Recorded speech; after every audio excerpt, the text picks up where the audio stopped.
இவர் வந்தா 150 நாட்களுக்கு உயர்த்துவோம் வேற அறிவிச்சிருக்கிறாரு. ஓனரை மிஞ்சின லேபரா இருக்காரு பழனிசாமி அவர்கள். இப்போ அவங்க கூட்டணியில் இருக்க ஒரு டிசைனை பாருங்க, கூட்டணியில் இருக்க டிசைனை பாருங்க.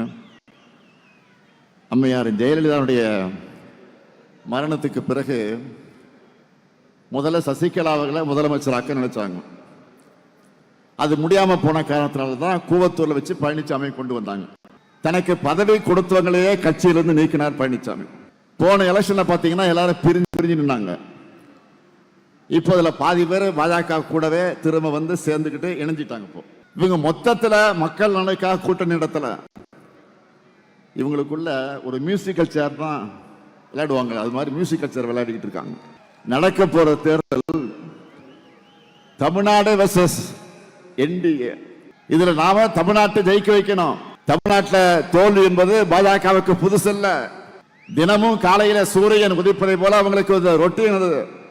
ஆனா இதுவரை அடைந்த தோல்வியை விட மிகப்பெரிய தோல்வியை பாஜகவும் சுயநலத்துக்காக சுயமரியாதை விட்டு டெல்லிக்கு சேவகம் செய்யக்கூடிய அடிமை அதிமுக அடைய போகுது.